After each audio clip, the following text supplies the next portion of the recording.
Hello, everybody. Welcome to our January Analytics Tableau user group, our first of the year. Really excited to have you all here. As you can see, everyone is coming in from different places. Thank you so much, MJ, who's coming from Serbia at 1 o'clock in the morning to watch this. I promise to make it worth it your while. So very quickly, our group is a little bit different than typical tugs in a couple of ways. One, we are all focused on being super global. We are not just virtual because of the pandemic. We're virtual so that everybody can join us. And so we will basically be virtual forever. Typically, we come to these events every 6 weeks. So far, it's been really every month because we just got a lot of amazing speakers and sessions. And then the second thing, we focus primarily on analytics. So everything we do with a lens towards how do we actually get more information out of it. Even our design talks, which we have one today, are focused on like how do we get the best design for real analysis. We talk about Tableau desktop, web edit. We've got a session today on Ask Data, so you guys will hear about that. If you are interested in our user group, I've got a QR code down here, or you can just go to usergroups.tableau.com/analytics. We're also on the forums as well as analytics user group.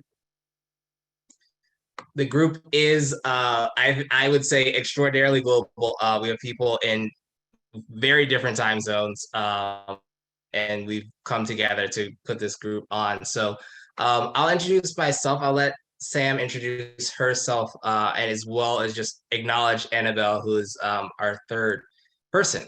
So I'm Sadell. Hello, everybody. I am a Tableau desktop specialist. I've also been a Tableau featured author, and in addition to this group, I am a part of the Community Equity Task Force, which is a group that kind of advances diversity and inclusion in the data community. I am most interested in Tableau to tell stories. That's what I view myself as a data storyteller, and found my home back in 2019 with the DC Tableau user group. That was my home group. And when I'm not talking about Viz's or Tableau, I am either talking about sports or wine or both. You can see some of the different global wines that I have had over the past few months. The pandemic has made it a really good time to study these sorts of things. Sam. Hi there, I'm Sam Batchelor. I'm in Brisbane, Australia, and I work as a data visualization lead for Origin Energy. I've been working with Tableau for desktop and server for probably about 5, maybe 6 years now. And I help to manage a server that has about 1,000 users at the moment, as well as develop workbooks and data viz strategies and fun stuff like that. Something interesting about me, I love to create fun little data viz t-shirts. So yeah, it's just something I like taking, just the fun part of data and bringing it out into the world. I also love Mario Kart. So whenever I have the opportunity, like with Makeover Mondays, I will probably insert like Mario or something like that in there. So that's me. Nice. I love both the t-shirt and the viz. This slide is a very happy one, so I appreciate it. And then Annabelle is our Zurich-based leader, where it is roughly 1 a.m., I think, in her time right now. She is a Tableau COE lead for Vontobel, which is a financial institution in Switzerland. She is passionate about chocolate, her dog, and Tableau.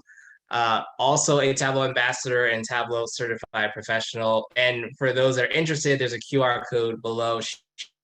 Called Data Plus Women in Zurich. I think had an event today, actually earlier today, but the events every month. And so she helps us out as well. And actually she will be a part of the group next month, which stay tuned. It will talk more about what we're got going for next month. All right, we have introduced ourselves very quickly before we get started. Please, I'm sure you all saw how fast the chat can move when people get really energized. If you have comments, just want to say how cool the things are, fantastic, please put those in the chat. If you have a question, please use the Q&A. It should either be at the top of your screen or the bottom of your screen. It'll say Q&A. That is where we track all the questions that people have, and we'll be able to answer those questions for you live. The session will be recorded. It goes up on our YouTube page, the Tableau YouTube page. Now, we'll send an email most likely tomorrow or the day after, which will have all the sessions. So if you do need to leave for any reason, that will happen there.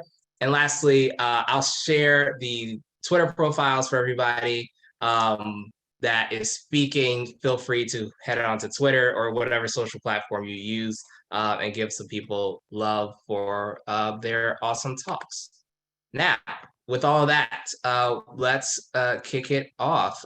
Sam, do you want to introduce our first speaker?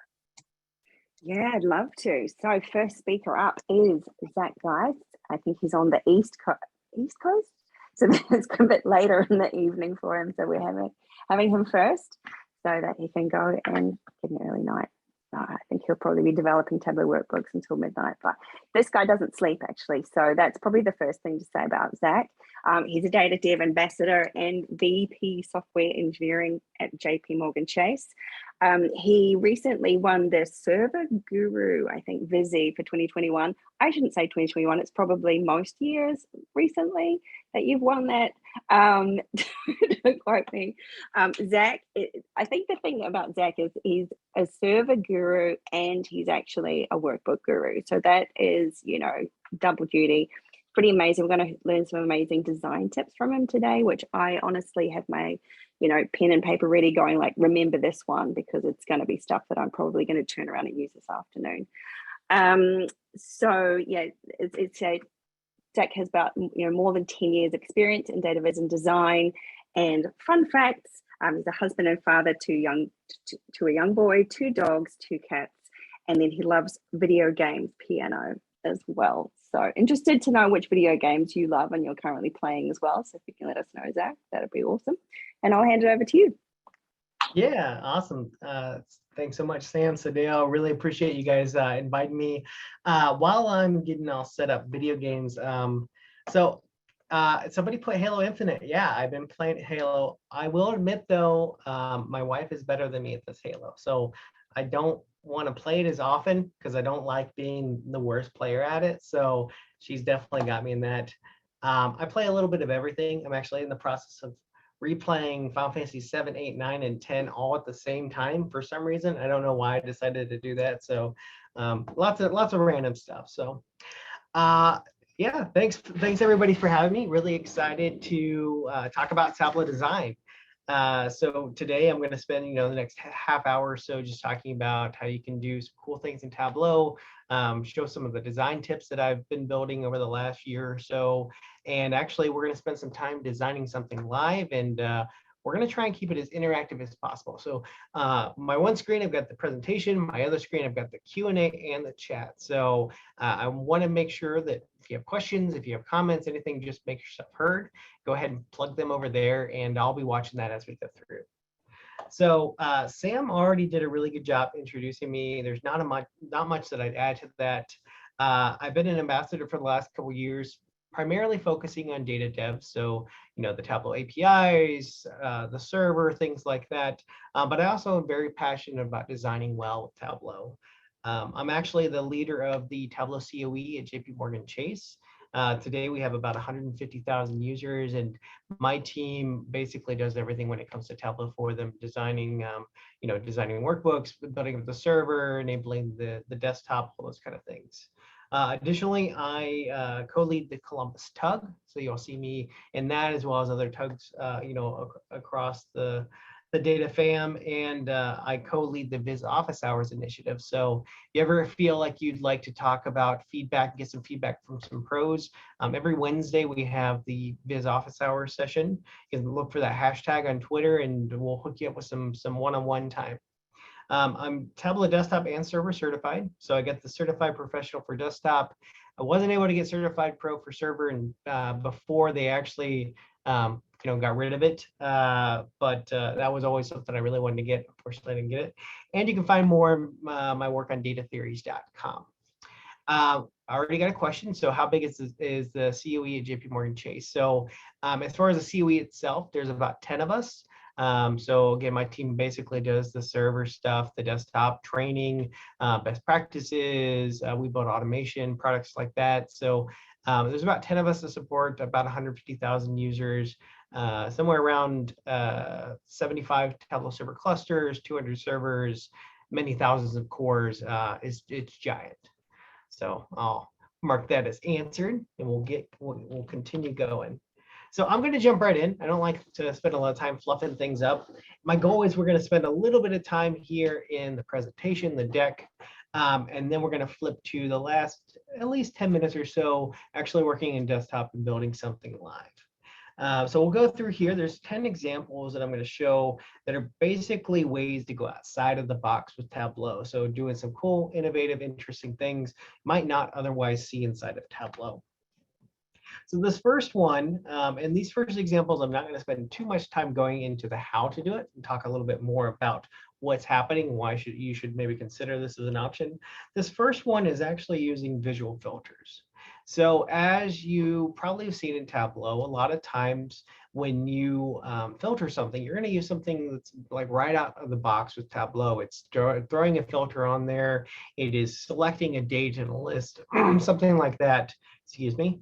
And instead, if you can do something like this, where you're actually making those filtering experiences visual, indicating what you're looking at, providing some context, it's a little bit more meaningful because you know that I'm not just looking at this year or this quarter or this set of days. I'm instead looking at this spike. I'm looking at this valley. I'm looking at this very large category, and I'm getting a little bit more information about why I have filtered into it. It gives me a little bit more of a better experience when it comes to that. The second one is, and I already got a couple questions here. So, we're going real deep. 18 years of project management experience. What do you think is the future of data viz? Yeah, so probably could talk about this a little bit more than I have the time to, but future of data viz. So, there's a lot of talk about natural language generation, NLP, things like that. I do think that there is, a large opening for that, and I think it's actually really, good timing because we actually have Jared on to talk about Ask Data, and it's going to get into some of those areas of the technology that Tableau's going in that direction. I think that there's going to be a lot more, interactivity when it comes to just doing things naturally, going to Slack, going to other channels and asking questions, getting an answer live, getting a chart that supports that answer. So that, there's going to be a lot more, I think, embedded use cases, embedding Tableau and other, visualization technologies inside of other applications to answer questions. I think that data viz in general is never going to go away. It's been here for hundreds of years. It's going to continue to be here.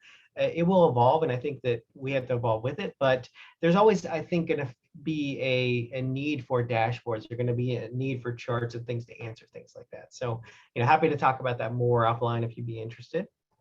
And then best color scheme. So I'll talk a little bit towards the end about some places you can get some inspiration, and I'll make sure that I cover some topics about choosing the best color. I'll come back to that. You'll kind of see as I go through here, there's some certain colors that I use a lot more than others, just because I like the way that they look, the way that they pair together. Excuse me, got a little tickle in my throat. All right, so line chart slider. So this is another one. So let's get this to play. So a lot of times, and this really applies to what we were talking about with the first item, if you have like a slider, date slider, you again don't really get that context that you need. This is a pretty simple way to build something visual where you can actually click and drag things and move the position of the line to highlight specific things. So it's very good to see those things change and actually get some context along the way of, okay, if I click here and I click here and I click here, what actually happens to the data? What happens to the chart? It's a little bit more natural versus something that you actually have seen in other applications, as opposed to just a simple like sliding component inside of Tableau. This one is, depending on who you talk to, might be a good or bad thing. Some people are very strongly disagree that you should use anything, outside of the box when it comes to lines, specifically like curves. I think that there is always a use case for everything. You take that with a grain of salt, but maybe doing something more in a line, in a curved line, might, for example, might give it more appeal. It might be that edge that actually makes somebody say, oh, that's interesting. I want to look at that dashboard. I want to see what's going on with that, just because I've never seen that before. I've never seen that kind of curve. I've never seen the look of that. If you put that against something that's just a normal line chart like you see from everybody, you might just have the opportunity to draw the user in and then get them asking other questions that that the second level down. There's always the ability to actually provide customization to your user. So this is one, for example, that allows you to pick the chart itself, pick the color, and just kind of customize it. So, depending on the user, this is a very simplified use case that probably wouldn't make a lot of sense, but maybe you want to give them alternative options. Maybe instead of bar chart, they want to see it in the table format. I'm sure we've all seen those questions about, what should it be? Should it be a table? Should it be a viz? But giving them the option and the flexibility to kind of define that on their own, something you can certainly do. And this, for example, is just done with some sheet swapping and some changes based on a parameter value. And we'll talk again about some of the technical choices that are used behind some of these charts a little bit later down in the presentation. This one didn't come through very well, but I think you can kind of get the effect here. This is just actual cards. So using, instead of filtering or a normal filtering experience, if you want to go between different categories, you can actually just, overlay the chart on top of what looks like a card, put a couple toggle buttons on the left and right side, and then change what you're seeing based on the click of those left and right arrows on here. Getting custom with some of your filtering and highlight actions. So again, you could build this in a very standard way. You could build, actually put in a highlighter, that's something that's native inside of Tableau, and find that as filter and highlight things. But if you ever want to go outside those standards, those defaults, and how it highlights,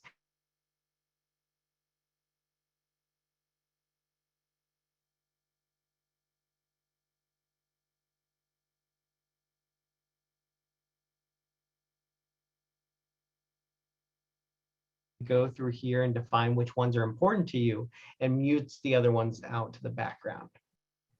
I just have somebody asking if I froze to get an internet connection unstable. Can you guys still hear me okay? Can I get a thumbs up from somebody?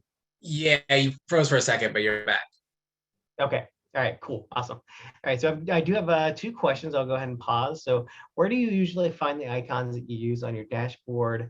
I usually do create most of these myself. There's random times that I go through and I will find icons. But most of these, for example, these simple lines that I had right there, the icons that I did here, just really simple stuff that I put together.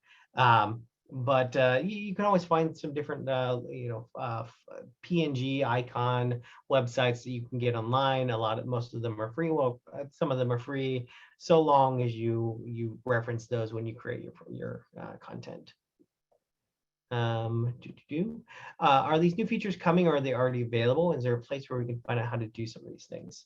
Yeah, so everything that I'm doing is, these are things that you can do with Tableau.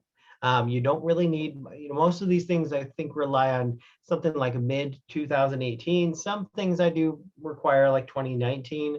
But as long as you're somewhat updated with Tableau, you can do these things. And I'll actually, towards the end, I'll kind of reference some material that you can go to find more information about how I did these things. Answer live. What do I use to create the icons? It depends. I use a series of different design tools. If I need something super simple, sometimes I just go to PowerPoint. If it just is like a real quick thing that I can just throw an icon on and just maybe it's just a square with a color, I'll probably do in PowerPoint. I do use in the Adobe suite. So I use those for a lot of things, Illustrator, for example, and some other tools like that. Figma works just as well. So there's a lot of free options to build things like that. And that's actually the next two questions. Is the highlighters example online? I noticed the filter doesn't have a category I've already chosen. I have a viz, I want to do that. Yeah, all these things are online. If you go to me on, go to my Tableau public location, you can get those. And then I have one last question. I'm going to continue to move on. Are these ADA compliant? So, obviously very important kind of subject.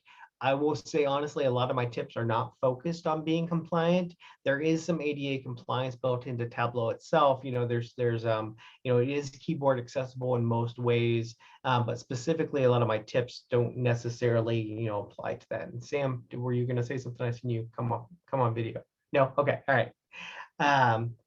All right, so I'm going to continue to go through here. Next one, so tabs. So just by designing things a little bit differently, you can give kind of a unique experience with the design here to actually give them a tab interface. So a lot of times you kind of flip between things and maybe just a filter or a link or the actual Tableau tabs themselves. This is just kind of a custom way to do that. Yeah, and I will share the link to these. You'll get that kind of towards the end. Another one, so the accordion. So you've seen this in probably other applications where you can collapse and expand things. Again, kind of hitting at trying to give people the experience that they're used to, the things that they've seen in other applications. Not too tough, just 5 like placeholder text things that show or hide something based on which one you are clicking on that makes it a true false statement. It passes over and shows that viz versus doesn't. And thanks, Dave, for sharing my my public profile. So yeah, so all these are on there, and I'll actually talk about a couple other ways that you can use these as well. Another tip here is a custom toolbar. So this one does rely in some ways on some newer versions of Tableau. Some of these options have been enhanced or added in the last couple of versions. But now that there are buttons inside of Tableau Desktop that you can use to get to exporting data or, printing a PDF or printing a Excel or, an image or going to Excel, going to the data, things like that, it's very easy to build your own sort of custom interface for adding these things. If you want to have a button that goes to Excel and a button that filters and a button that PDFs, very easy. It takes about 5 minutes to throw something like this together. A couple questions. Struggle with the resolution I create, for example, even when I save them 2 or 3 times, it wind up blurry. Yeah, it can depend. There are, I'll try and get to this towards the end if we have some time. If not, I'll find it during others' presentations. There's some articles about how to do that best. You're kind of on the right track of trying to make sure that they're 2 by 3 or, at least, usually I think actually I do 4 by, just to make sure that it can resolve and make it look well or look good. But I'll try and come back to that later on in the presentation. Do we prefer the buttons here or through the JavaScript functionality? So yeah, you can always actually customize these things through Tableau JavaScript. There's a library that allows you to call a lot of the elements inside of a viz. It's going to take a lot more work, obviously, but if you are already custom coding something or embedding Tableau, it might make sense for you to do that. Some of the benefits, you can put it outside of the viz. You don't have to put it inside of the visualization itself, but this is a nice thing. It's a quick win, quick, easy thing to put together. How much development time goes into these custom views versus views that are closer out of the box? Yeah, that's actually a really, really good question. So, you're going to spend a significant amount more time doing something like this. The more that you do it, the faster it's going to get, the easier it'll be to put together. What I would say to that, though, is it's going to depend on what the use case is, who the dashboard is for, and how long it's going to be used. If I'm throwing together a quick analysis that's going to be used once or twice and then thrown in the garbage because it doesn't apply anymore, probably not going to spend a lot of time with this.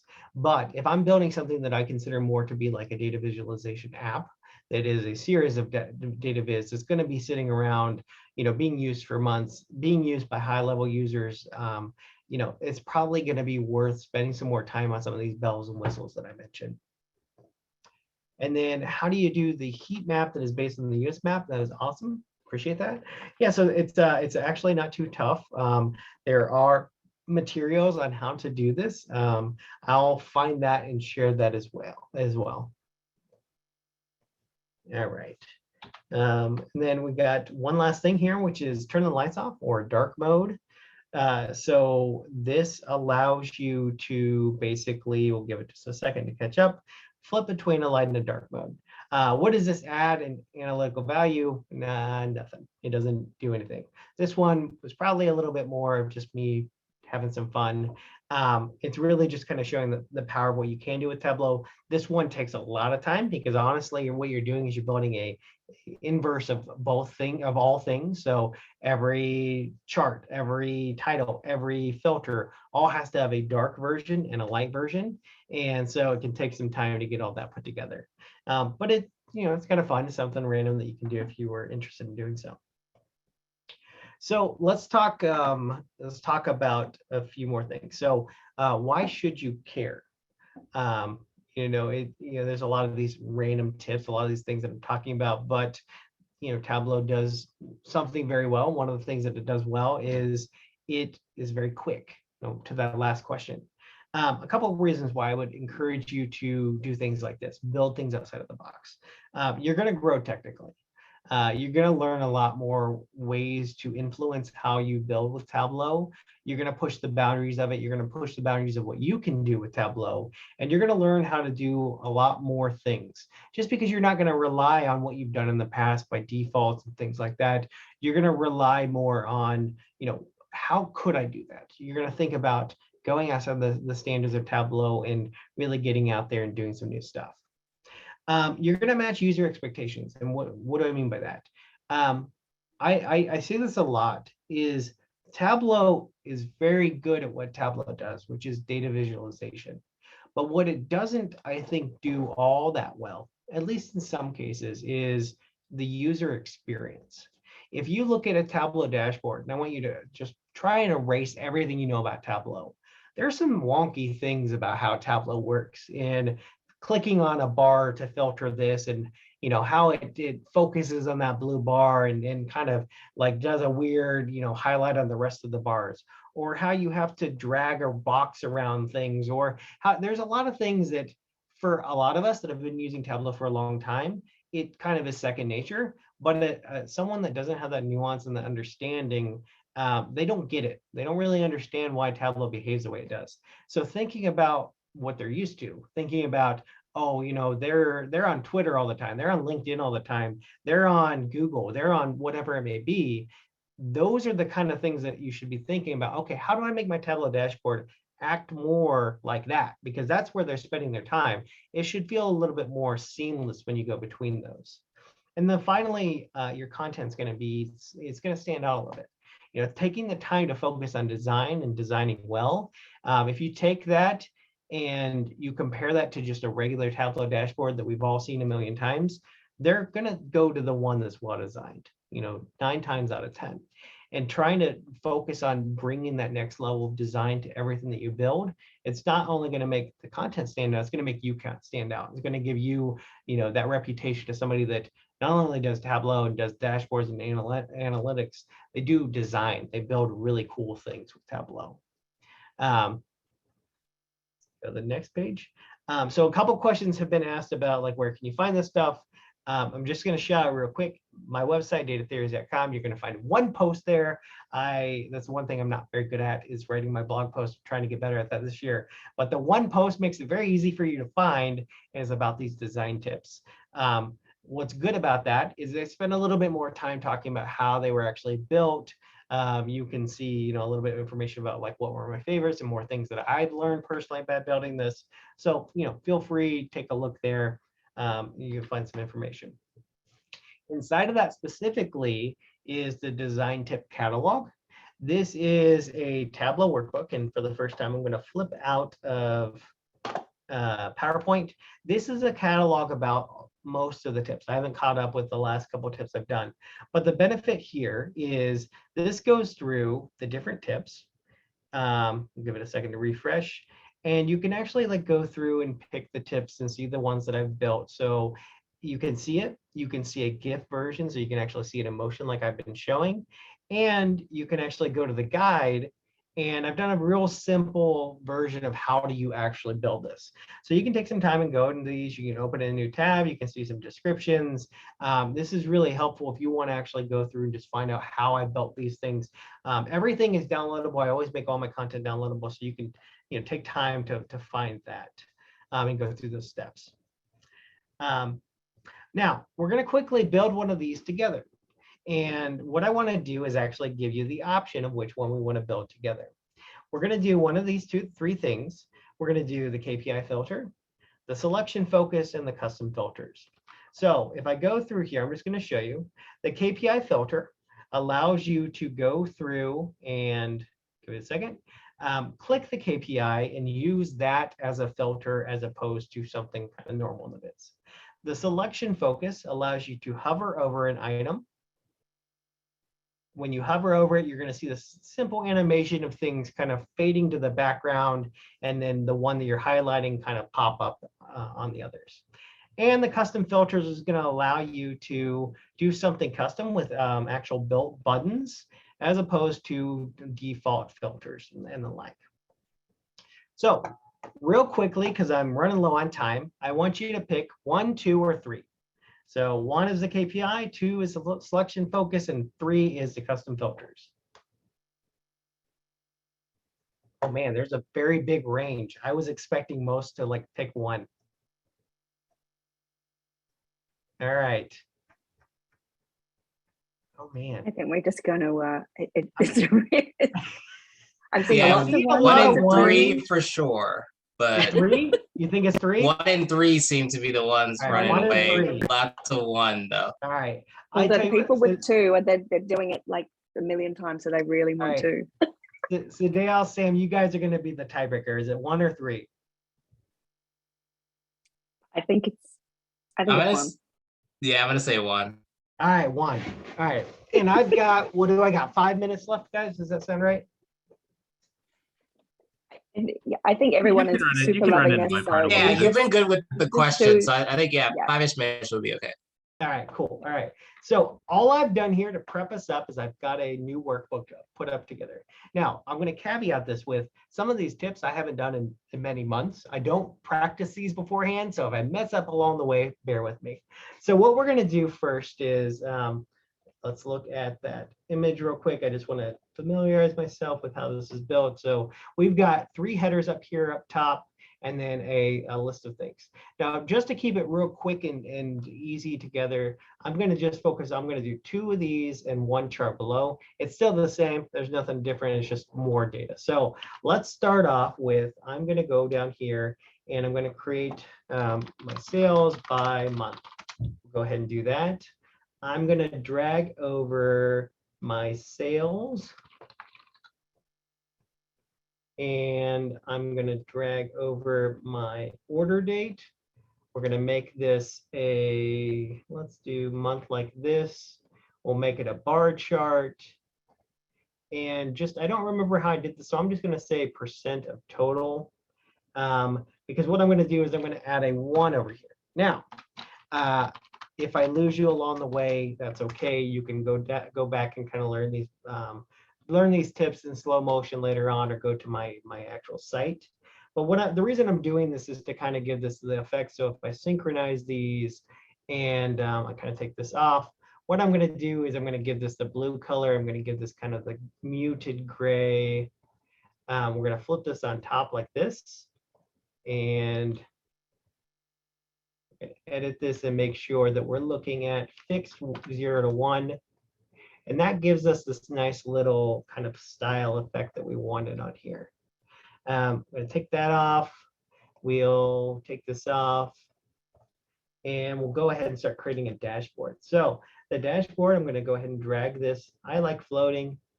this might have, been a great presentation until I told you that, but I am team floating. I like the control it provides. You don't get that joke. Some people are very strongly opposed to floating. I like floating just fine. The next thing I'm going to do, let's look back here at the filter. So I'm going to create a furniture sales. So we're going to just basically say furniture sales, and something simple. If the category equals furniture, then sales. And I'm going to do the same thing. I'm going to duplicate this and call this tech sales. We're going to call this technology. And we'll put that okay. So for furniture sales, I'm just going to first take this furn sales. Forgot what I called it already. And put this over here, and we'll make that nice and big.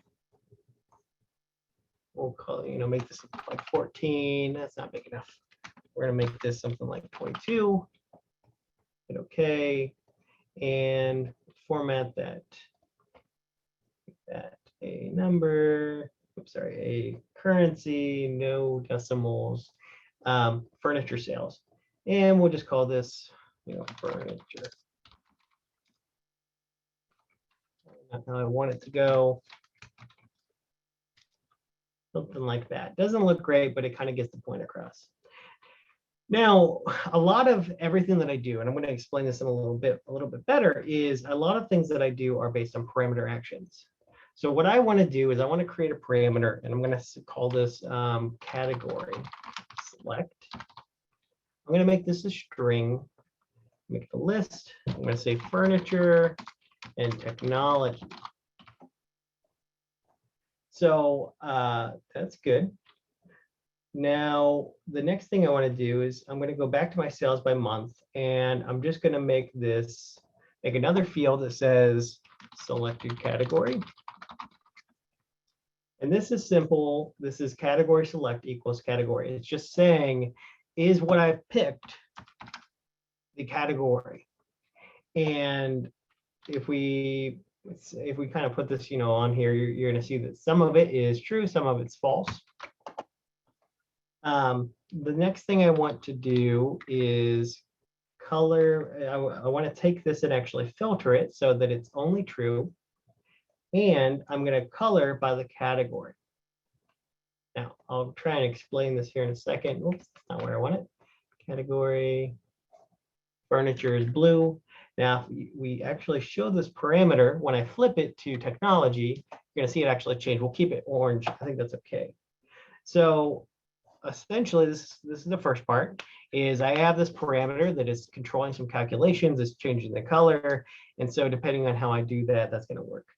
Now, the next thing I'm going to do is I'm just going to kind of duplicate this and call this technology sales.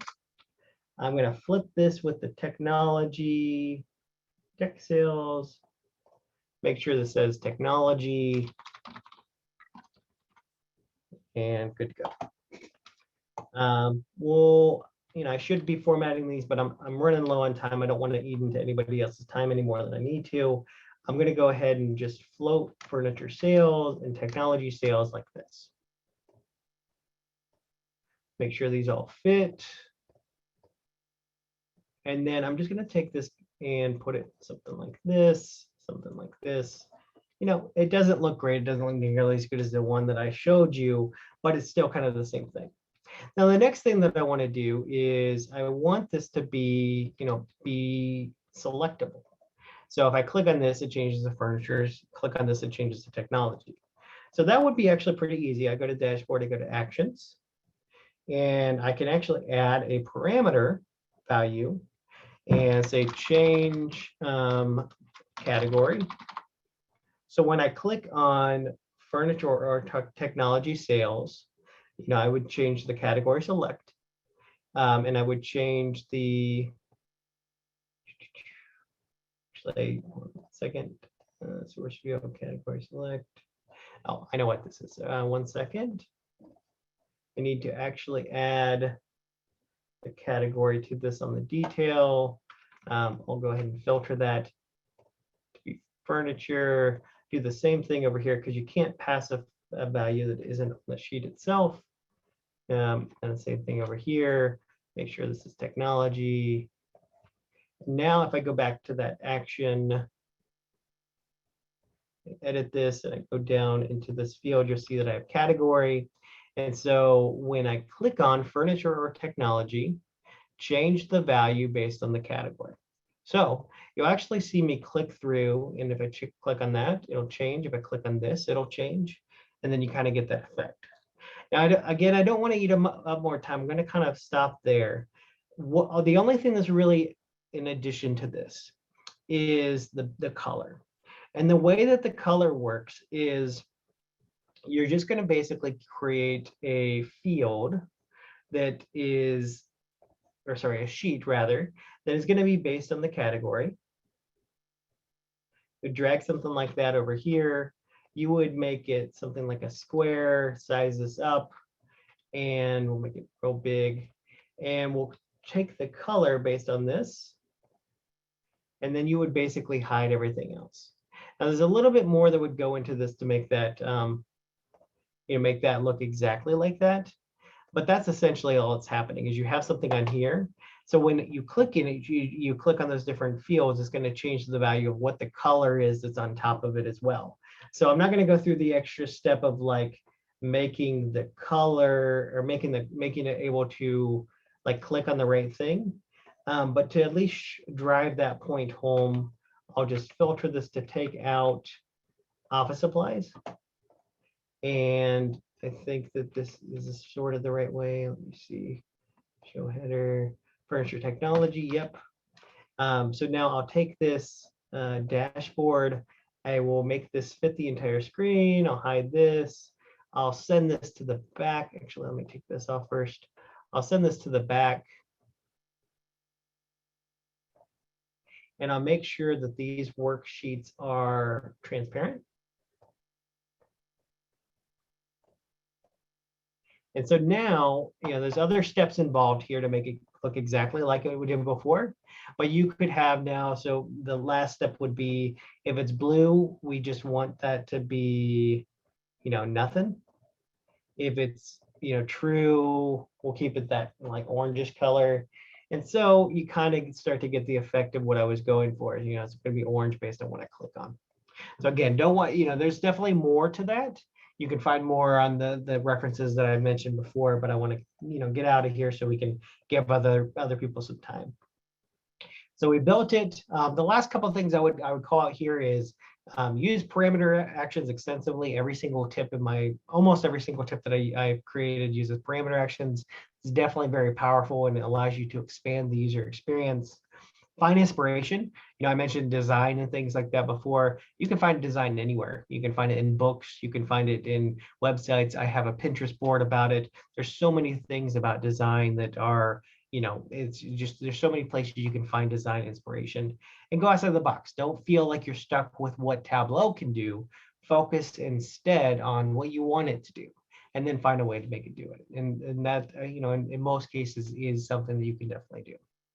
All right, so I know I'm past time, so appreciate everybody's time. I know there's some questions. What I'll try and do is, since we can pass it over, I'll go over to the chat and try and answer some questions, and we can go ahead and pass the torch to the next person. But thanks everybody. I appreciate your time. It was really fun to be here and talk to you, and hopefully I'll talk to you again soon. Thank you so much for that, Zach. That was just incredible. I put a little comment in the chat to say I thought you had yourself on maybe like 1.5 times when you were visiting because it was like so quick. I didn't want to blink. So it's phenomenal that you can present and answer questions and then flip and do some visiting. I love that. That was really great and super interactive as well. We're all just trying to follow along. I know I'm just writing down heaps of notes. So I really appreciate that. And thank you for sharing your incredible resources. So just to remember to look up Zach on Tableau Public. it's all there. It's got his data catalog or design tip catalog. And remember that biz office hours to find if you want, some specific help. Himself and Michelle Freeman, I believe. So without further ado, we'd like to hand over to Eric. So I think Sadal's bring up Eric's slide there. So Eric is a Tableau public ambassador and a senior data analytics consultant at Love Analytics. Focusing on front-end interactive solutions. It's also a trainer for millennials and data. So love it if you can take a little time to explain what that is as well during your presentation. I'm sure it's in there somewhere, Eric. And also an active member of Tableau community or data fam and Tableau public ambassador, TFA and multiple Viz of the Day winner. Now, I don't actually know what TFA means, so maybe you can answer that question as well. So I'd like to hand over to Eric, and he's going to take us through the B2B Viz or Back to Basics Viz Challenge, which I know has already sparked off a lot of conversation on the web. So take it away, Eric. Thanks, Sam. I think that what stood out is that Tableau featured author. Yes. Okay. All right. For a second, I was like, sorry for the shorthand. That means either. I was like, I don't know if I ever got that one. All right, let me share my screen here. But yeah, I'm super excited to be here, everyone. Here we go. So back to Viz Basics. If you have no idea what this is, don't worry, you're in luck. That's all we're going to talk about today. We're going to also talk about the Tableau Student Guide, which kind of started this community project, Back to Viz Basics. But like Sam said, I actually was promoted. So title change, manager of BI and analytics at Lovelytics. So we're based out of Arlington, Virginia, with people kind of all over. We have some folks in Toronto, Denver, LA, a few folks in Cleveland. We're a Tableau partner. We do everything from back-end data solutions to the front end. I specifically work on the front end in Tableau. So working with a variety of clients, all different industries, and helping them to build out their dashboard solutions. Also a Tableau public ambassador, have 2 visit the days. I've attended 4 Tableau conferences, 2 in person, 2 virtual, hoping we can get back to in person soon. If you haven't attended a Tableau conference in person, that needs to be on your list to do when they come back. One of the other presentations that I give a lot is on Tableau landing pages. So if you've attended some other Tableau user groups, you might have seen me do a presentation on landing pages. That's on my Tableau public profile. They're kind of a great way to introduce your user to a set of dashboards, kind of give them that familiar navigation and filtering that they might be used to on, let's say, a website or something like that, but all built within Tableau. So another great presentation if you're interested in learning about those. Sam also mentioned Millennials and Data. I'm a trainer for that. Millennials and Data was started by Tableau Zen Master Chantilly Jaggernath. It was started at her where she went to school at Howard University in DC. It initially started as a program on campus that helps to bridge the data literacy gap between students and the professional working world. So we go through 16 weeks. It's a quick boot camp about teaching SQL, those data querying skills, how to clean their data, get it set up for Tableau. And then we go into Tableau and we learn about how to create basic visualizations, how to put client requirements together within a dashboard. So we have taught over 90 students now, I think. So through 6 cohorts, gone through all them. We are starting our 6th cohort. Yeah, I think 6th or 7th cohort next Tuesday. So we teach the same with college semesters. So we teach one in the fall and one in the spring. So absolutely love this program. It's just kind of a great way. I think we have 1 or 2 folks on the call today that have been part of Millennials and Data. So if you're curious and want to learn more about the program, you can search Millennials and Data, and Chantilly has a great website for that. So definitely want to check that out. And then I am the current owner of the Tableau Student Guide and the founder of Back to Viz Basics. So that's what we're going to get into today. Outside of all of this Tableau stuff, love to travel, love to eat tons of food, love to viz, just kind of fun things. This is one of my visit the days on the right-hand side. So really just love getting to work with others in the Tableau community and kind of share my experiences and learn about others. So today we're going to go over how all this started, talk about the Tableau student guide and some other Tableau community projects. We're going to go into what is Back to Viz Basics and the who, what, why, how, and when. We're going to look at the current and future outlook, and then any questions. Probably not as good as Zach about answering them along the way. So I'll probably do them all at the end if that's okay with all of you. So just we'll kind of save those for the end.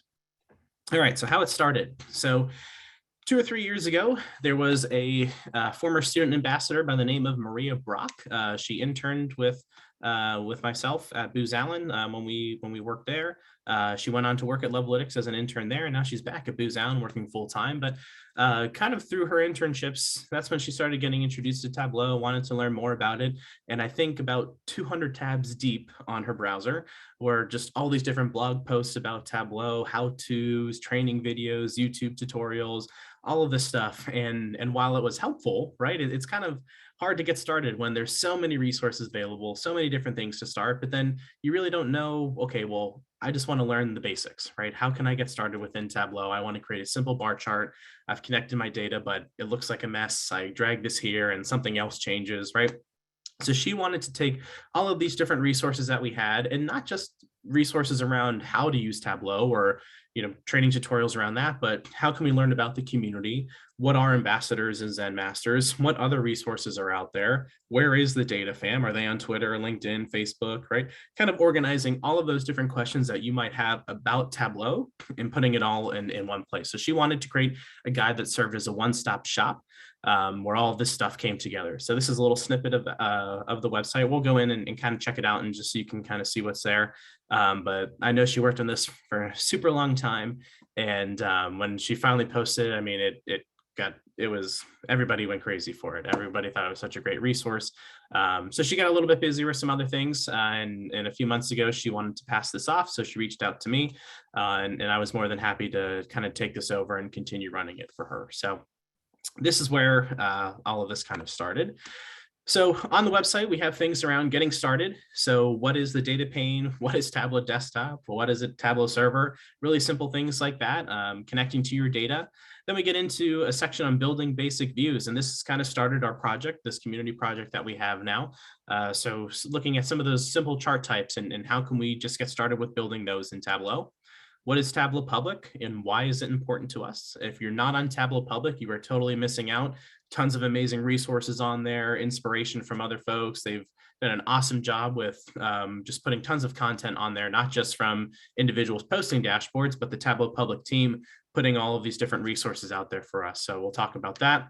Connecting with the community. What is the data fam, right? You hear this term and, are you a part of it? Yes, we're all a part of it. Are you not, right? So trying to understand all of this different Tableau lingo and just how we can get connected with everybody in the Tableau community. She has a section for resources. So talking about where we can get different trainings, e-learning, where we can get data sources from, what are some other community projects. And then because this is specific to, or her initial goal was to help students learn Tableau, we go into a section on student interviews. So every once in a while we have a blog post focusing on, a student that has used Tableau and started to, just kind of go on their journey and just kind of interview them. So let's check it out. So if we go to the website here, you could read more about, kind of her goals and everything with the guidebook and why she wanted to create this, which we talked about a little bit. But then if we look at the content here, we have our content on getting started. So, she goes into some really good articles on here, looking at the data source page, downloading Tableau, why are certain things moving on the start page, or why does this happen when you do this within the data source page, and a simple article here on the what and why of Tableau. We have another section on building basic views. So this is what really started to kind of form this community project that we started. So you'll notice that when I kind of explain some of the projects that we've done so far, that it kind of follows what we're looking at here. But she does an awesome job of putting all of these articles together for how we can just simply get started with building really simple things within Tableau. Section here on Tableau Public. This is one of my favorite sections. If you don't have a Tableau Public portfolio, you need to go there right now and sign up and create your own portfolio. This is a great way for you to share your visualizations with the Tableau community. It's a great way to get inspiration from other folks in the community. So she has some articles here on different projects, publishing to Tableau Public, how to create an interactive resume, right? Because as a student, right, you want to showcase your Tableau skills, and it's one thing to put on your traditional resume saying, "Oh, I'm a 4 out of 5 at Tableau." Okay, well, let's see. So you can go to your Tableau Public, right, and you can create visualizations to share with employers, right? It doesn't just have to be for students, right? If you're looking for a new job, right, you want to be able to show them the skills that you actually have within Tableau. So building your resume within Tableau, showing them your Tableau Public profile, and taking them through the different visualizations that you created. Another section here on connecting to the community. So I think, right, this is kind of the heart and soul of Tableau. Tableau does an awesome job of listening to the community, looking at all the questions that people post in the forums, looking for the things that people are upvoting and that they want in Tableau. They are always looking for feedback on their product and how they can make it better. So really, the community is the heart of the Tableau community. So what is the Data Fam? Who are the Zens and ambassadors? How can we connect with them? I think one of the best things about the Tableau community is you could go to Twitter, you could search Data Fam, and you can say, "Hey, I have a question on this in Tableau," and right away you'll get tons of people replying to your tweet, giving you feedback, giving you help on something, saying, "Hey, send me your viz, like I'll help you on it," or let me know what you want. And people are always looking to kind of help and give back. So I think that's one of the best parts about the Tableau community. And then finally, we have the section here. We have our resources. So looking at the specialist exam, or where we can get data sets from, going through Tableau's e-learning. And then we have our student interview. So this is the site that she built. I think, right, when she shared this, like I said, pretty much went viral all over Twitter, all over LinkedIn. So if you don't have this saved in your bookmarks, I definitely suggest that you do that. It's a great resource if you're just getting started, or just to kind of share out with your community at your organization. So from there, right, we kind of had this idea of, okay, well, there's all these other Tableau community projects out there, right? If we go to Tableau Public and we look at all the ones under community resources, right? We have Iron Viz, which is going right now. So if you want to get up on the stage and build your Viz live, you can compete in the Iron Viz feeder competition that's going live right now. There's Makeover Monday, right? This Makeover Monday, I don't think they're running it anymore, but right, for several years, there was a new data set posted every week. And your challenge was to go in and figure out how you can make that visualization better, right? But Tableau has all these different community resources out here: Workout Wednesday, Throwback Thursday, Sports Viz Sunday, Iron Quest, Prep and Data, right? All of these different projects out here. And when I look at them, right, they're open to anybody. Anybody can go in and participate them. But sometimes you might have a little, might be a little nervous to participate. You see what other folks are sharing, and might be a little bit of that imposter syndrome where you really don't want to, share your visualization on Tableau Public because you think that it's quote unquote not good enough, which is never the case. So I wanted to create a project that was meant for newer folks, ones that are just maybe have downloaded Tableau for the very first time and they've connected to their data and they're stuck on building bar charts, right? So creating a project that really focuses on building those fundamental skills and just creating clean, crisp, simple charts. So from there, right, we took a look at all these other projects, and that's where we got the idea for Back to Viz Basics, so taking us back to our roots, taking us back to getting started with Tableau with the very first time. So now we're going to go through kind of the different things about Back to Viz Basics and what it is. So as I mentioned, right, getting started with Tableau can be a little daunting. I never went through and had any formal Tableau training or design training. When I first learned it, I was actually an intern in college, and I was building these clunky reports in some other reporting tool. And someone leaned over my shoulder and said, "Hey, you should use Tableau for that." And I've never heard of Tableau at that point. And I was like, "Oh, what's that?" He gave me about a 10-minute crash course, and then I went off on my own. And probably about a few hours later, I had my first dashboard built. So I think that just speaks to how easy Tableau is to use, but there are parts of it that can be a little bit confusing, right? You move one thing one way and all of a sudden your viz changes or the colors change and you don't know how to undo what you just did. So this project, right, is kind of geared to help solve that problem. So wanted to create a community project that lends itself to helping those who are newer in the community and just starting out. So here's an example of one that we did. I'll go through kind of the projects in a little bit, but the first one was just build your basic bar chart. So you can see here, there's nothing too crazy about this visualization, a little bit of formatting and coloring, but a really simple, clean bar chart. right? Really, really easy to do. It's just organized really well, nice simple colors. So this is kind of the purpose of this community project. So the who, right? As I mentioned, newer users, did you just download Tableau? Are you new to the community? Do you need help with building visualizations, or you have just no idea where to start? This project is for you, right? You should try to get into just a weekly routine of building visualizations and getting used to how things work within Tableau. But it's not only just for new users. So far, we've had tons of ambassadors and Zen masters and experienced users participating in this project, right? So even if you've used Tableau and you know everything about it and you could write the most complex, calculations, this project is also for you too, because it allows you to build those fundamental skills and go back and say, okay, when I'm building a bar chart, what are the most important things for me to consider? How should I be organizing it? How should I be labeling things?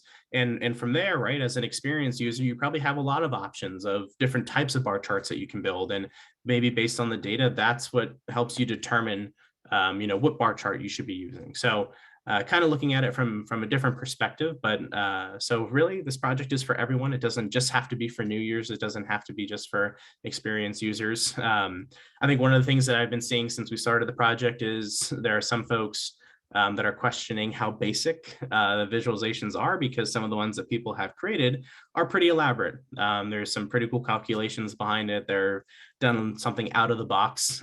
So some of them are, I would say, not basic, but the one thing that we need to keep in mind is that for the folks that have been using Tableau for a while, right, they were inspired by somebody else. They saw somebody do something with a visualization. Maybe it was one of Zach's cool visualizations that he's built, and they said, okay, now I want to try that. So they've gone and they've done that for this project, and that's okay, right? We're all seeking inspiration from other people. So while you might be building something that is maybe not as advanced as somebody else's chart, that's totally okay. We're all at different levels within our Tableau journey. So, sometimes I think folks get a little bit of that imposter syndrome. They really don't want to share their visualizations, but we can't worry about what other folks are doing. We can only focus on our journey and learn from each other. And I think that's one of the biggest things with the Tableau community, is that we're all there to help.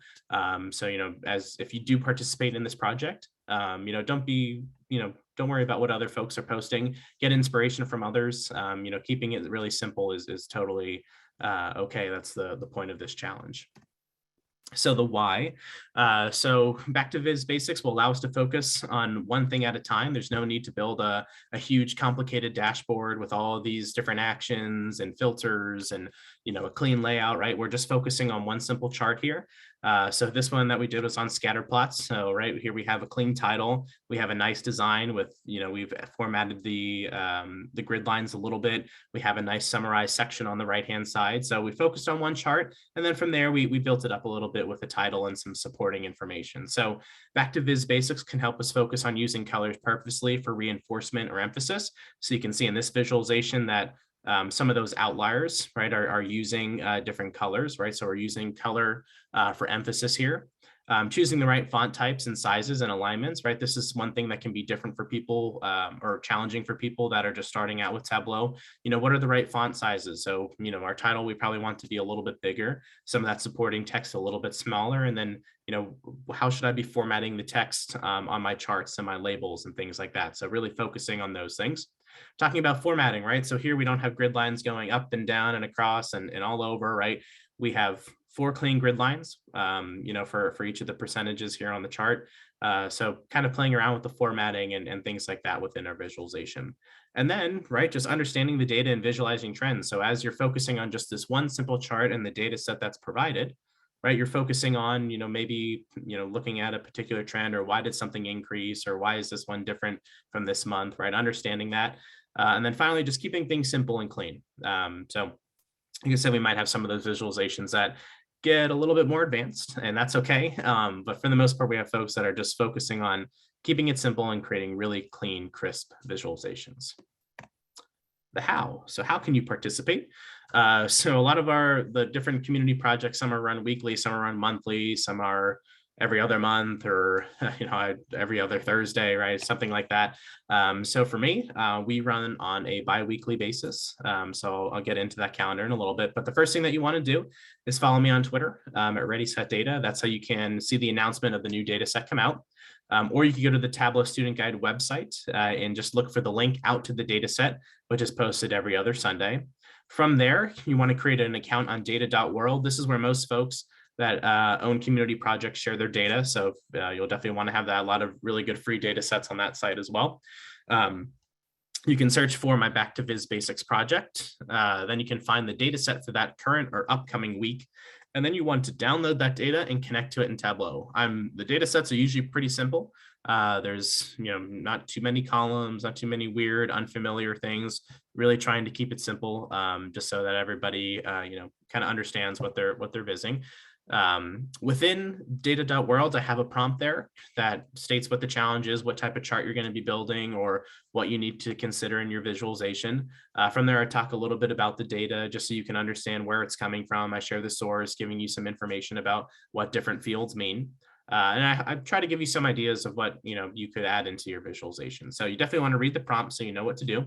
From there, you're going to build your viz in Tableau. You're going to try to answer the prompt. You're going to do things in the way that you want, because we're all different designers, right? So maybe you're focusing on coloring this week. Maybe you're focusing on creating custom labels or something like that. So focus on what you want to focus on for that particular week. When you're done vizzing, you want to upload that to Tableau Public. And then from there, feel free to share it on Twitter, on LinkedIn, whatever social media platform you'd like to. You can tag me in it. That's important for me to kind of see what everybody's doing. I'll try to tweet back with you, share out your visualization with the Tableau community. So definitely want to see what everybody's doing out there. And then afterwards, you could go back to the Tableau Student Guide Back to Viz Basics website, and you can post your entry, or you can submit your entry in our submission tracker. So there's a Google form at the bottom of the page. This just helps me kind of keep track of the vizzes that are coming in. Submitting is not necessary. Some people get weird about that. You don't have to, but it's greatly appreciated. So that's how you can participate. Like I said, we run every other, we run in like a 2-week period. So I know sometimes visiting within, a week can be a little bit hard for folks. A few days can be hard. So how this is going to work, I'm going to post the data set on a Sunday. Then from there, you'll have a whole week to viz, right, to answer the prompt and put your chart together. So from Sunday to Sunday, you'll have that time to do that. Then from there, on Monday through that week, I will gather all of the submissions. And like Zach, I'm not the best with writing blog posts. So I'm trying to organize all of the vizzes into a blog post and just kind of share out my thoughts on particular ones, and just kind of give some feedback here and there. I'm not going to go through everybody's viz because we have had a lot of participants, which is great. But I'll kind of focus on some of my favorites for that week and just talk about them a little bit. So hopefully to share those out on Friday, and then the cycle repeats. So we'll start every other Sunday with a new prompt. You'll have a whole week to do it. So that's kind of how we're going to go throughout the whole year. So so far, I think this is working for people. I've had a lot of great feedback on just keeping the period open like this. I think it works a lot better for some folks' schedules. So what have we done so far? So we've done 3 weeks. We've done a teaser week, which was back in November, so before the new year. So that was our build, the best bar chart, and that was our teaser week. A lot of folks like that one. In week 1, we built a scatter plot, so got to see a lot of different takes on a scatter plot for week 1. And we are currently in the middle of week 2, and we're focusing on dates and line charts, and I've already seen some pretty good submissions. So 3 weeks in, then you guys will get to see what we're going to be doing for our 3rd week, which I'll let all of you guys in on in just a minute. Our stats so far, we have had over 250 total submissions, and we've had 171 unique participants. So I'm totally blown away by just the feedback that I've gotten, all the excitement on Twitter and LinkedIn, and just shout outs from different people. It's really great to see that, everybody is really excited about this community project. So I'm just really looking forward to the rest of the year. And for any of you on the call that have participated, thank you. I'm really excited to see where all of this goes, and I hope that all of you are enjoying it so far. So I just want to show some of the visualizations that we've had so far during the teaser week.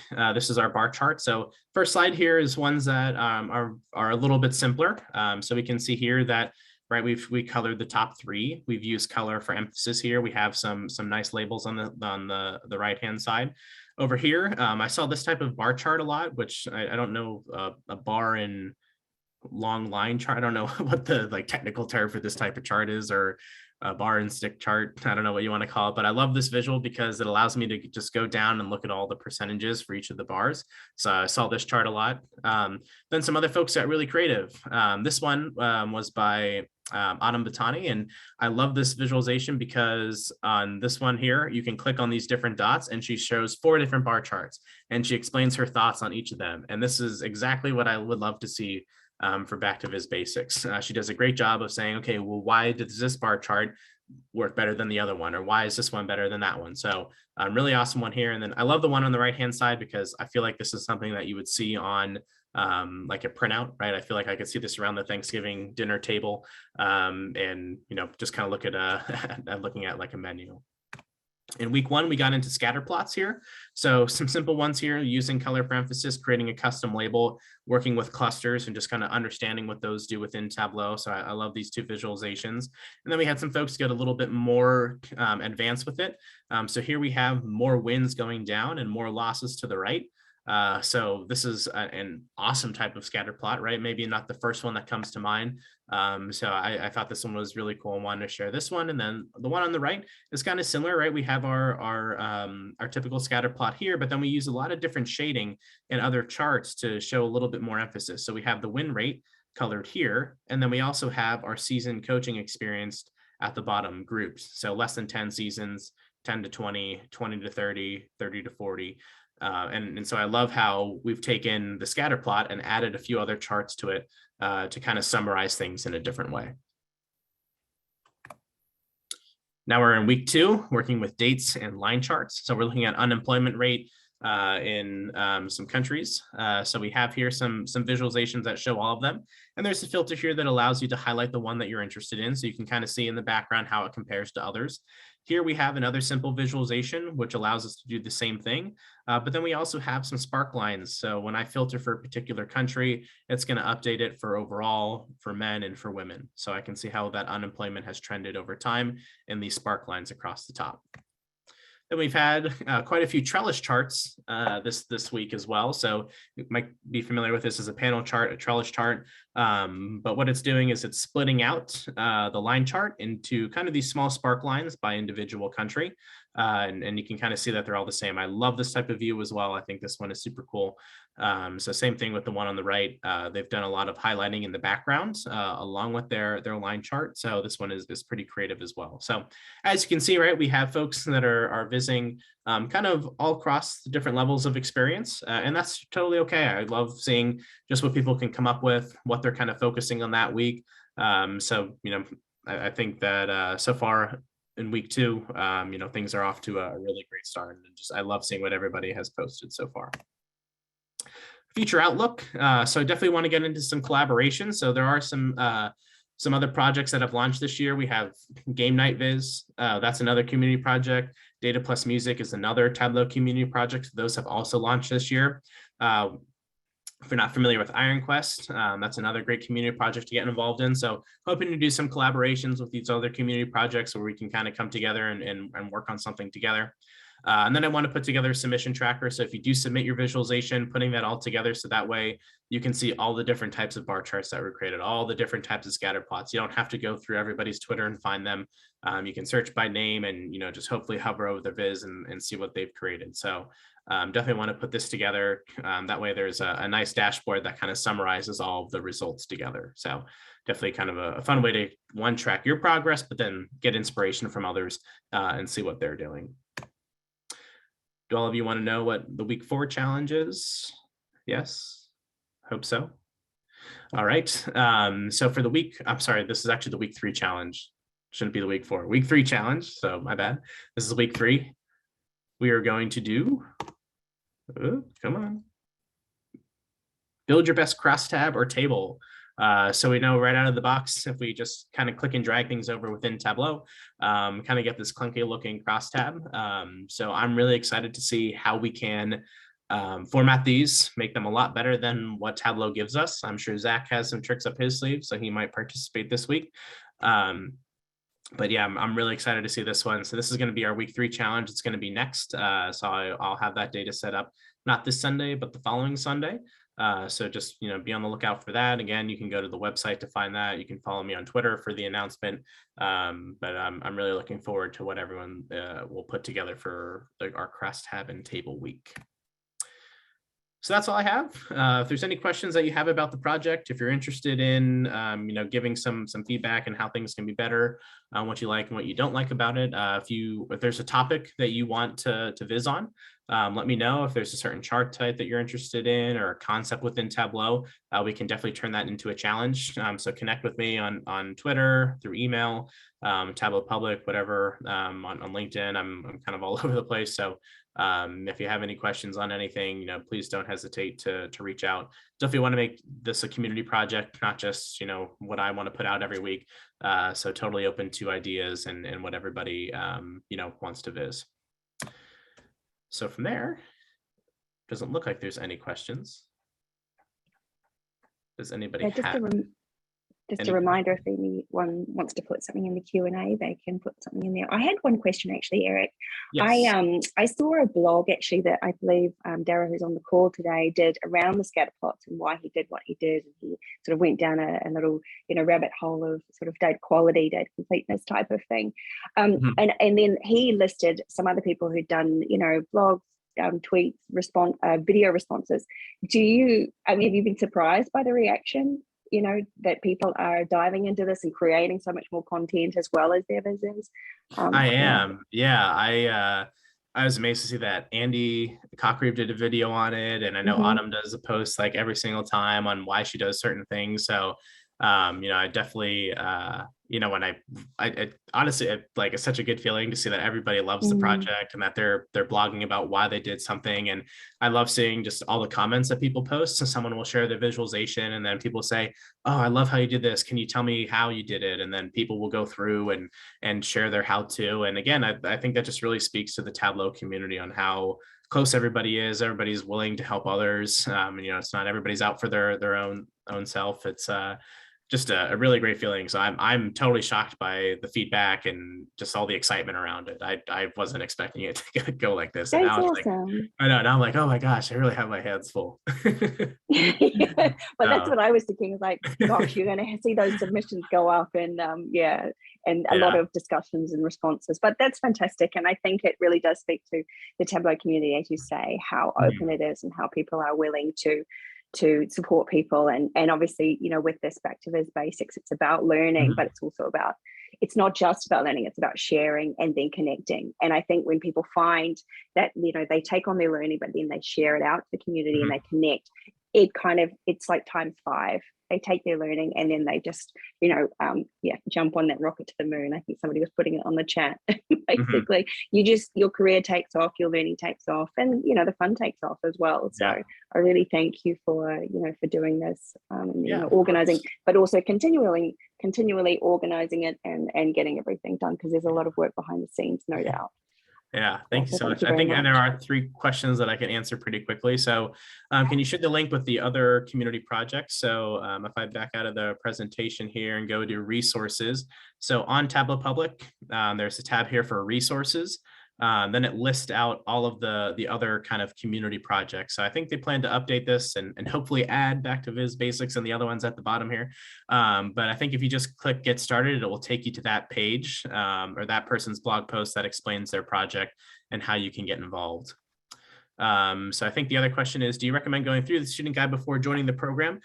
You can jump into the program whenever you want. I definitely do recommend kind of, taking some time to go through the Tableau student guide and just, visual or read the different articles, understand, learn more about the Tableau community, learn more about how to create some of those basic charts. It gives you the how-to of how to create a scatter plot, how to create a bar chart. Some of the things that we'll get into within the community project are not in all of those articles, but that's kind of how we're basing the first few ones. So really you can jump into the project at any time. Honestly, you don't really need to go through the student guide, but there's a lot of great resources there. So I definitely recommend it. And then can you view the data from the previous weeks? So yes, if we go to, I can't see there it is. Okay. So on the Tableau student guide, we have a tab here for Back to Viz Basics. So here is where I kind of explain everything that we just went through, the history and purpose, project structure, how to participate. Here's the form to submit at the bottom. But then up here, we have all the weeks. So if we click on one of these weeks here, it'll take us out to data.world. And it will take us to that data set. So you can see here we are in week 2. If I back out just to the page, you can follow Back to Viz Basics on data.world, and you can see here that we have all these notes on the project. So here's about the project, which is exactly what's on the website. But then we also have the other data that we've been using. So by the end, if you come back here in a year, we should have 23 different data sets up here for you to, kind of download and use in your own visualizations. Thanks very much. That's awesome. Of course. Cool. Yeah, thanks again for All having right. me. Super thank you so excited. much, I Eric. love doing this, and hope to see all of you participating in Back to Viz Basics soon. I think you'll have a lot more people. We'll get Especially you Zach. busy. I want to see Zach in it. I know Zach's gonna put together some cool stuff. I'm gonna do it. Absolutely. I'll do it. All right. Yeah, people's creativity never ceases to amaze me. I think scatterplot, I think something basic, but it actually where people take it is I incredible. know. And it just shows the flavor. Yeah. That Someone everyone will can share bring to something. it. It's like, man, I would never think to do it that way, and it's just awesome. And yeah, that's the beauty, that everybody's got something to give as well. Now I want to just invite our last speaker, who is Jared Briskman. Now Jared is the Ask Data product manager in Tableau, and has actually kept a blog post since 2013 called BizDiff on Blogspot. So that's quite a lot. It's almost 10 years now. So I'm really interested to see kind of how, like, maybe Jared could talk about how the analytics has changed, or the way maybe he's blogging differently, or anything about that, because that's quite a view on the analytics world, that's for sure. And you can see here that we've got about 270 plus posts. So you're very, very active on that, Jared. So yeah, I'd like to welcome you to the Analytics Tableau user group, and I'd love to see your presentation on Ask Data. Thank you very much. I'm going to share my screen here. I unfortunately think I might be confused with some other prolific Jared Briskman posting on a blog, because I do not have a blog on BizDiff, unfortunately. That's funny. I wish I did. I wish that was me. I'm going to continue the story to say that it's you. Yeah. We'll I'm gonna spread it everywhere. You gotta take the credit. Take the credit. Oh Jared. yeah, definitely. that's Definitely my totally me. I did blog. that. Follow me. All that good stuff. Yeah, I it's am, not that though, Jared a Briskman. product It is manager. the Jared Briskman. Indeed. I am, however, a product manager at Tableau. I've been here for just about 3 years now, based in the Bay Area, and I've been in those 3 years to 3 different Tableau conferences. The last one that we ran in person, which was amazing, and then the 2 Tableau conferences since then, which have also been great, and really looking forward to another Tableau conference in person at some point in the future. With that, I also wanted to just take a minute for a quick disclaimer. I've got a few really exciting sneak previews in today's session. I'll let you know what they are and what's currently available and differentiate between those. But I'm really excited to show you some of the stuff that we've got coming up too. And with that, I want to frame Ask Data first with some context on augmented analytics, particularly some of the features that we've just released and some of the implications that they have for Tableau as a product and a company moving forward.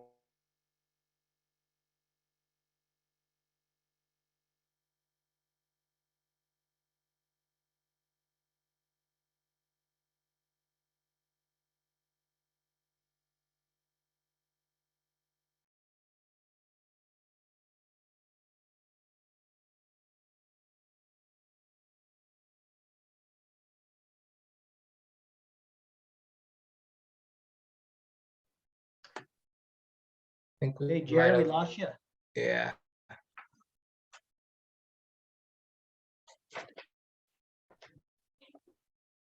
All right, so now's when we need one of your jokes. We gotta have a joke.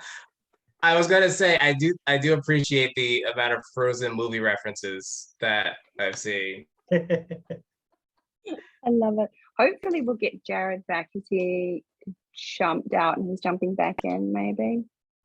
Yeah, I would assume Yeah, we'll give so. them a couple minutes to jump out and jump back in.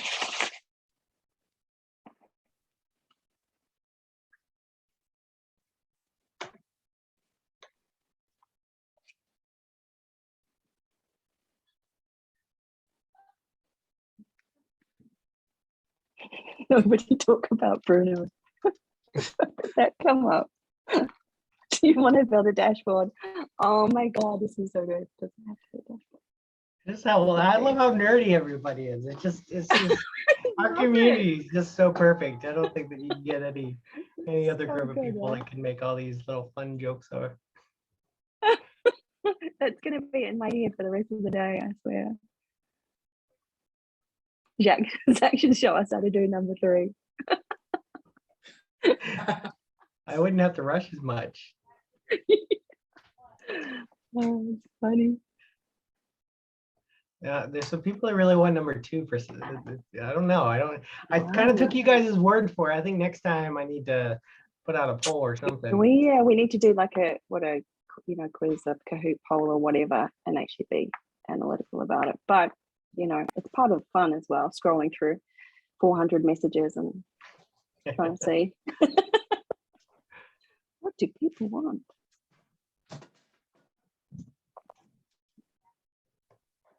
I did have a question for you, Zach, actually, because I know that you do these design terms.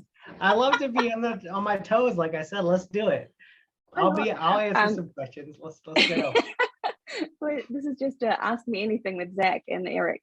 I know that you're all across server, and you do server, you do COE, you do workbooks. What does your day-to-day look like? Is it all 3, or are you actually in, like, what do you do day-to-day? My day-to-day is a whole lot of talking on the phone. As a manager, at a big company, it's as you'd expect. There's a lot of, focusing on the management stuff, working with the team, helping people, helping with questions. I don't spend nearly as much time as Tableau. I actually spend more time in Alteryx, just because I love Alteryx and it's more useful for what I do day to day. But I don't spend nearly as much time actually doing visiting stuff. Most of the extra stuff is on the side, before or after work. So that's why we see a lot of it. Hey, Jared. Hello, can you hear me again? We can. We lost you for a little bit, but we just got Zach to tell some jokes and sing some songs. So it was. Yeah, you missed it. I juggled. I did magic. There were laughs. There were tears. The whole thing. It was emotional. You missed it, Jared. I'm sorry. I'll have to watch the recording afterwards. I think he might have actually cut your internet cable. So we could. Yeah, I wanted more attention. I'm sorry. I just I don't get enough. I needed it. Happy to give you a platform, Zach. No, I think my internet should be stable now. Apologies for that interruption. Let me see if I can share my screen again. We lost you for about half a minute, so we might have to backtrack just a little.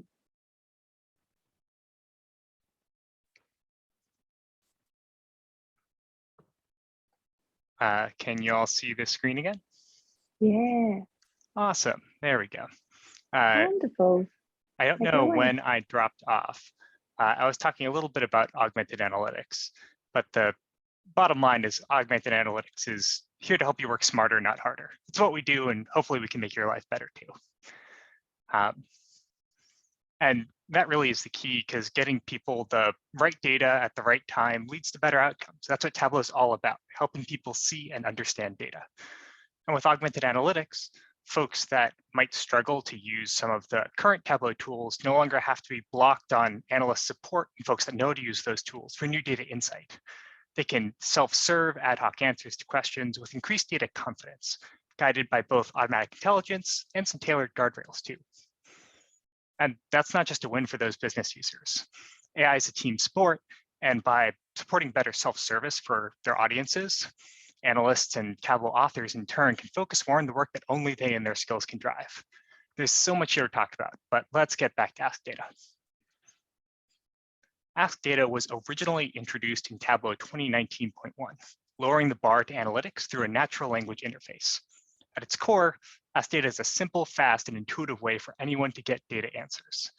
Really quick poll. Have any of you used Ask Data before?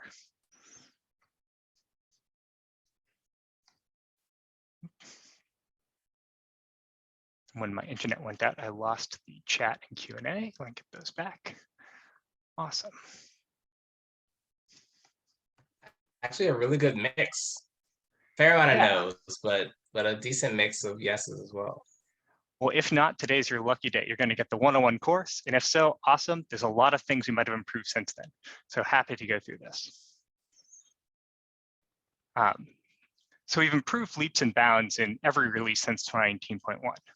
But recently, in Tableau 2021.2, we introduced the biggest update to Ask Data since we originally launched, which we've been affectionately calling Ask Data 2.0 internally.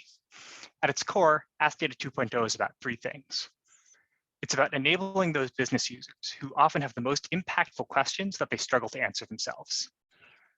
It's about giving more powerful tools to content authors to actually manage and tailor Ask Data experiences. And it's about some fundamental changes to the interaction model of Ask Data that make it even easier to use than it already is. Concretely, this means that we've built a native dashboard object for Ask Data, enabling anyone who builds dashboards to seamlessly embed Ask Data and allow those dashboard consumers to ask follow-up questions in the context of the place that they already go to get answers. We've also created a new content type on Tableau server called an Ask Data lens. That's like a flow or a workbook, but specifically for Ask Data. This helps you maintain the governance of your data sources while giving you the curation flexibility you need to make Ask Data work for your use cases. We opened up the consumption of those lenses to viewer licensed users, who are often the folks that need Ask Data the most. And we've supercharged Ask Data with the ability to search for and clarify the things you want to know about before you even ask your question with a brand new UI we call Entity Search. And instead of just telling you about this, how about I just show you? This is data that's near and dear to my heart, and I'm sure many people here, Superstore, a classic Superstore dashboard. And in this case, the author of this dashboard has included an Ask Data dashboard object directly on here in a floating container. And that means that as I'm using the dashboard, and I start to see in this business tooltip that Texas isn't doing so well by profit, I can ask a further question. And if this wasn't something that was pre-authored into the dashboard, normally I might have to either drop into web authoring or Tableau desktop on my own, or go ask someone that knows how to use Tableau better than I do how to get this answer. But with Ask Data, right here in the dashboard, I can start looking at what the profit is by city or by state. And just like that, I've got a rich, beautiful Tableau visualization without even having to drag and drop anything. I can just ask my question naturally.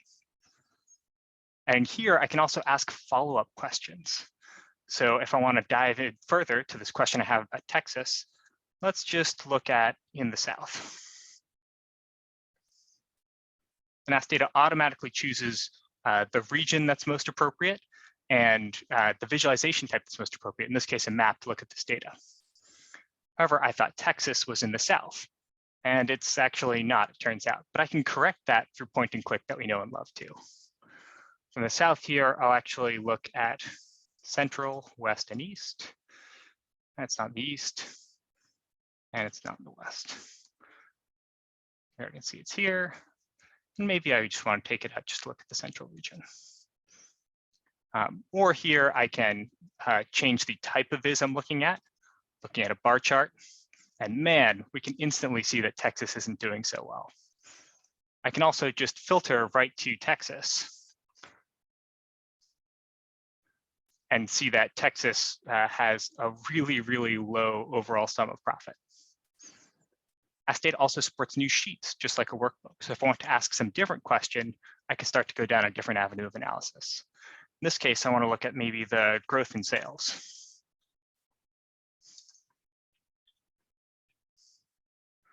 And Ask Data can infer that I'm actually looking for a quarter-over-quarter difference. In this case, in the sum of sales by order date. And if I want to break this down by segment, this is where our new entity search UI comes from. I've just typed S here, and I can see that Ask Data is surfacing the different fields that exist in this data, different analytical concepts I could be asking about, or even the different values that actually exist in this data. so I can clarify what I'm looking for, even if I'm not exactly sure yet. In this case, I'll break this down by segment. And I can also, again, point and click to refine my answer if I want to see this as a percentage, maybe instead of the absolute values. And here I can start to get to some really useful visual analytics without having to learn Tableau authoring. And this gets me to the point where I can get to an interesting insight and then take that further to someone that knows Tableau better, or even take this and make a decision or drive off this directly. This is all powered by an Ask Data lens in this dashboard. Let me just show you how to set this up. Here, I'm going to drop into web authoring. So I'm now editing this dashboard. And I'll go down here and create a new dashboard. You'll notice down here on the bottom left, after Tableau 2021.2, I have this new Ask Data object. And as I drag it out, I actually get this configuration dialog that lets me set up the Ask Data lens that I want. Here, I'm choosing what data source I want to use. It's important to note that Ask Data lenses can only be created on published data sources on Tableau Server or Tableau Online. So if your data source isn't published, you're going to need to go up and publish your data source first.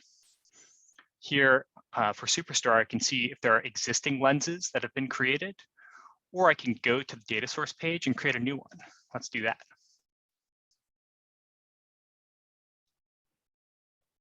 Here's an object model Superstore, and here I'll create a new Ask Data lens. Once I've created this new lens, I can start to do some curation about what this lens is about. I can go over here and select a subset of the fields that exist in this data source that I want to expose to the end users of Ask Data. Ask Data can handle an incredible number of fields, but your users often can't. And so if people are asking questions, they need to know what the different fields mean and what they actually are and what they represent to be able to successfully ask and use the answers that they get. So in this case, I can select only maybe a subset of these fields in this lens. And they're immediately hidden from the actual usage of this lens. I can also add synonyms or change the descriptions or even the names of fields to better match what my users are expecting.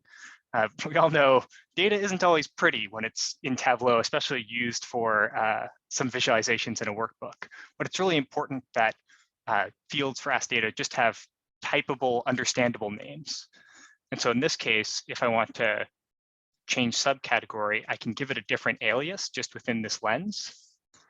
Here, I'll actually make it subcategory instead of subcategory. I can also add a synonym if I want to say maybe this is type instead of subcategory, because that's what someone might refer to this to. I can also add unique values here and synonyms for these unique values. So in this case, maybe binders, people also call folders. Ask Data has a ton of built-in synonyms that will also apply that go across different domains, but if there's something specific to your data, you can curate them here. And once I start asking a question about total sales of folders, I don't even have to spell it right, and Ask Data knows that I'm talking about binders. If this question is something that I want to be really easy for folks to access again, I can go up here and pin this visualization. I can pin this to the recommended visualizations here, total binder sales. I'll give it a name. I can choose what section it goes in. And then any user that comes to this lens is going to see this question here. And I can totally change or customize the recommended visualizations that exist here. I even call this section something else. So these are going to be available to every user of this lens. Once I've done some of this curation, let's go back into the editing here, and I'll just refresh the list of lenses that exist on this data source. And I'll create this new lens that we used. And just like that, Ask Data is now available to use in this dashboard. This zone can be tiled or floating, whatever team you are. You can totally customize how Ask Data appears in your dashboard and take it from there. These lenses are also a fully permissioned artifact in Tableau server. So you can control who has edit access to all this metadata and who can view it as well.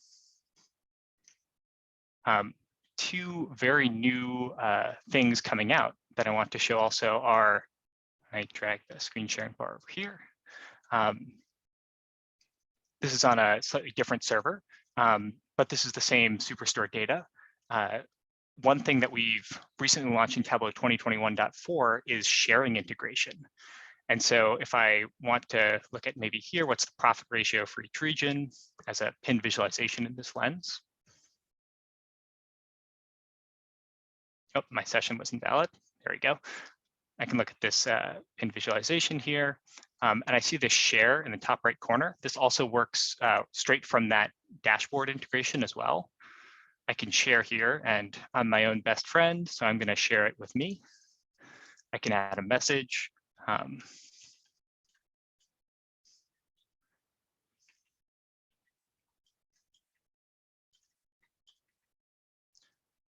when I share this, depending on how this Tableau server is set up, this will go into the notification center, directly to email, or in my case, actually directly over here into Slack integration. So I can get this viz shared right into the Slack channel from this Slack bot that I have.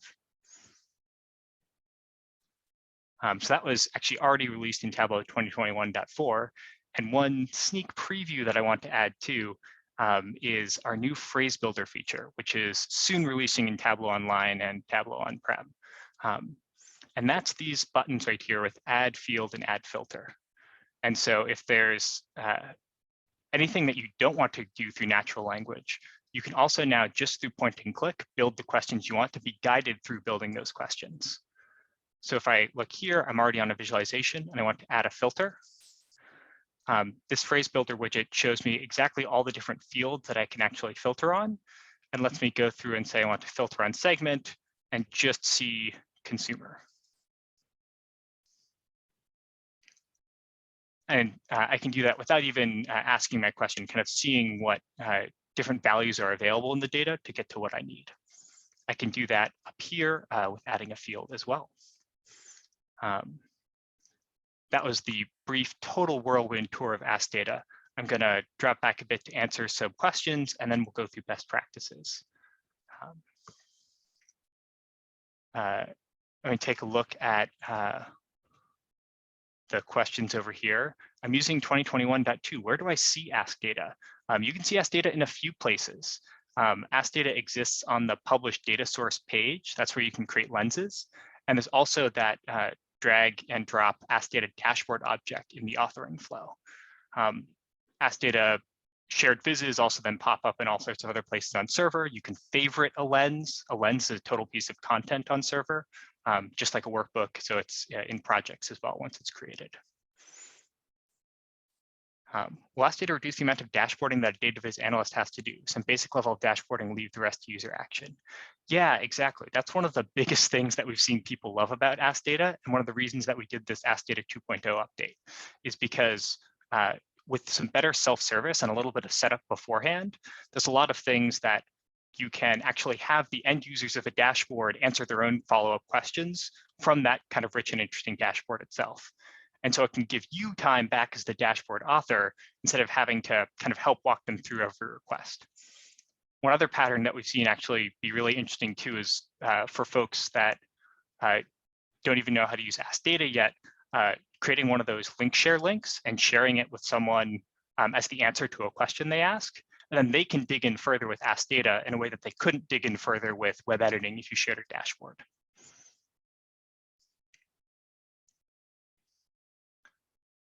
Oh, I see. To configure Ask Data, edit this object in Tableau Online or Tableau Server. Yes, that is one current gap in the experience in 21.2 is that the initial setup of an Ask Data object has to be in Tableau web authoring. And so you get a link to publish that dashboard and do that configuration of the object in web authoring. Once that initial configuration is done, it'll work in Tableau Desktop too, but the first step of that currently has to be in web authoring. I see Tableau 2021.1, and I don't see the Ask Data icon. Yes, that's because that Ask Data object was added in Tableau 2021.2. Ask Data still exists in Tableau 2021.1. It's just there aren't lenses, so it exists on any published data source. Any difference in performance for Ask Data between extract and live connections? Ask Data totally supports both extract and live connections. Extracts are great and they're super fast. Just like for workbooks, they're really fast for Ask Data too. One thing with live connections that is different is that the indexes that power Ask Data and power all the values have to do some deep indexing. And so for a live connection, you've got control over whether you want that to happen automatically every 24 hours, only when it's out of date and they're used, or if you don't want that indexing to happen at all for that live connection. But Ask Data totally supports both extracts and live connections. Is there a way of tracking Ask Data questions within an organization? Absolutely. One thing that I'll share as well is if we go back to one of these lenses, and I go over here to this Ask Data Help Center. Again, that was this little eye icon right here with Ask Data. This gives you some tips. This gives you a setup guide that walks through everything that I just did. And there's also this usage analytics dashboard that takes you to the kinds of questions that people have asked on this specific lens. And it's also a version of that server-wide as well. In this case, it's just been me. Can you use that share functionality to share with end users that don't have viewer licenses? No, so currently it's gated on being able to sign into Tableau server because there is still permissions being checked. But anyone that does have a viewer license on that server can use and ask questions in Ask Data.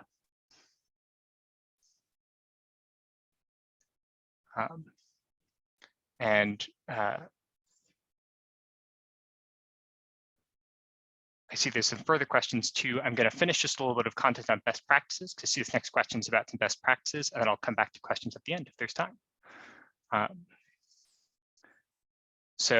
Starting with just some best practices about how to use Ask Data as an author.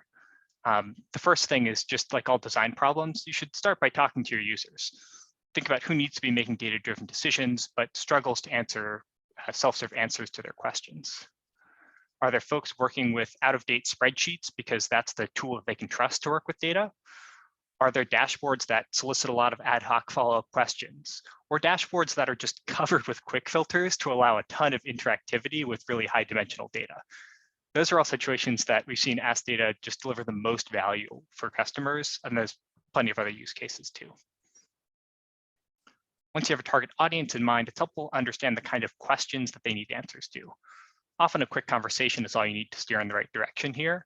We can also look at the existing data sources and workbooks on server to understand what's getting the most engagement. One note here as well is that Ask Data does have some basic support for row-level security, but we deliver the best experience right now where RLS policies aren't at play. So that's one thing to consider. Next step is to create an Ask Data lens, which is that gateway to Ask Data for the use case. In the lens, you can tailor the data model to the context of your users. It's the artifact you can govern access to.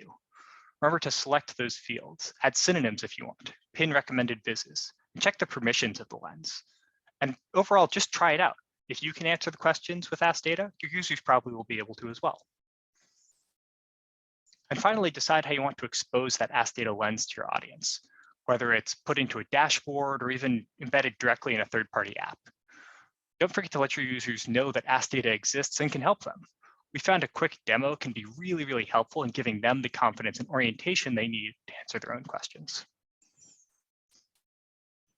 So to recap, Ask Data has been available on any published data source since 2019.1 to all creators and explorers in Tableau Server or Tableau Online. But since 2021.2 and forward, creators and explorers can author Ask Data lenses, which can then be used by viewer licensed users natively in the dashboard and beyond. And just before we wrap up here and answer some more questions, if you're excited about Ask Data, I'd love to hear from you. Here's a quick contact form that lets me know who you are and what you're interested in. All the features that you just saw came out of conversations with excited users about Ask Data and just excited users about Tableau. And we'd love to incorporate your feedback into the product. It's totally what makes my day. If you go to tinyurl.com/askdatacontact, there's a really quick contact form, and I'll hopefully be in touch soon. With that, thank you so much for your time, and let me swap back to answering a few more questions if we just have a minute. Awesome.